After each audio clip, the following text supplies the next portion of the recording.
A team of WSU scientists and students hopes to probe the mysteries of the sun by one day sending a spacecraft to its front door.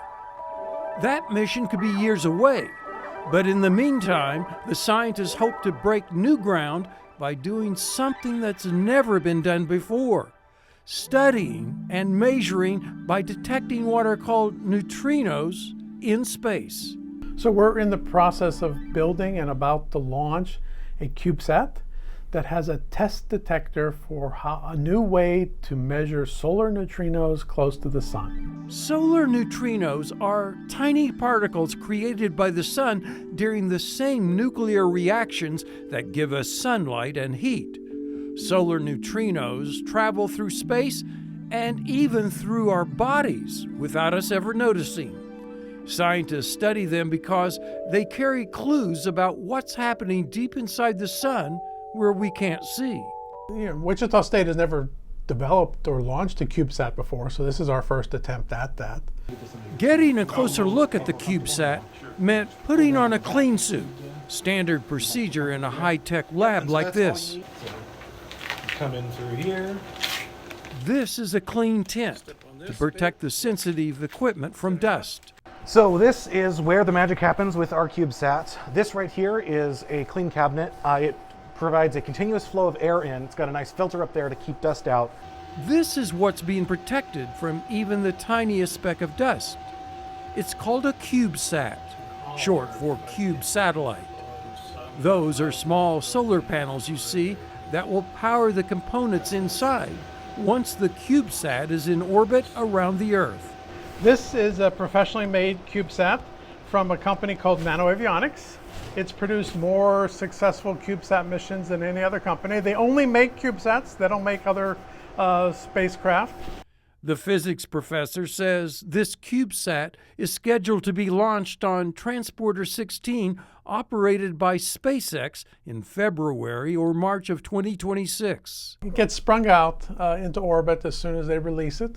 And then as soon as it gets released, its antennas unfold, its solar panels pop out, the kill switch is no longer depressed, so it activates itself, and it starts charging its batteries with the sunlight up there, and it could orient itself with the magnetic field aviation cards. This is called the New Sol mission. So you have seen the CubeSat in the clean room. Here, WSU physics professor Holger Mayer gives us a better view of the spacecraft's size. This is actually full size of the actual thing, and tiny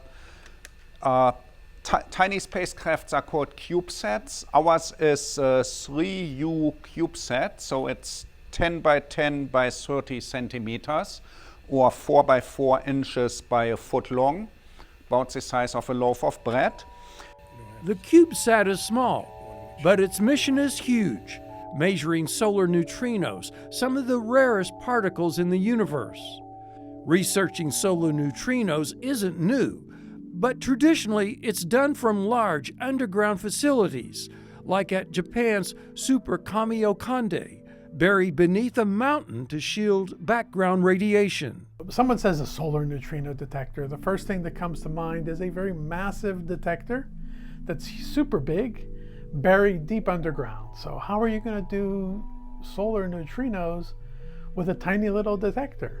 Dr. Salome says you don't necessarily need a giant detector if you go closer to the source, the sun.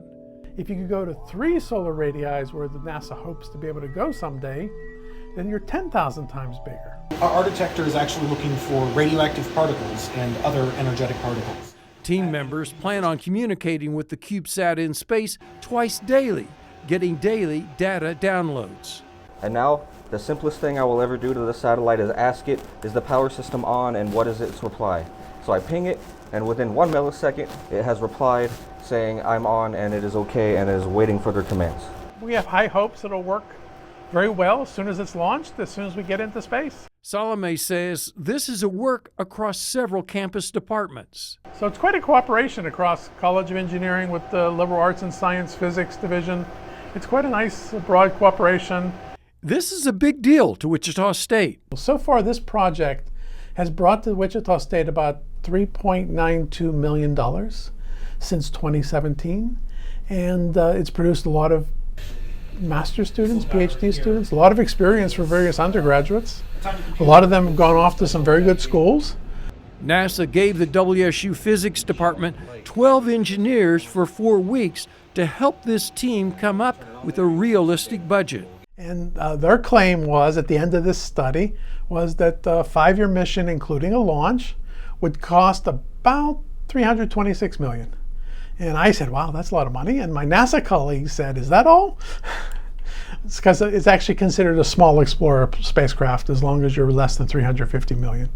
Salome says if this project proves successful, it could lead to WSU departments doing more space research. If we could achieve this and we demonstrate that things work and the noise in the backgrounds are very low, the hope is that we could actually build the spacecraft to go close to the sun here on Wichita State University campus with NIAR to build the spacecraft that would then go within 7 solar radii of the sun.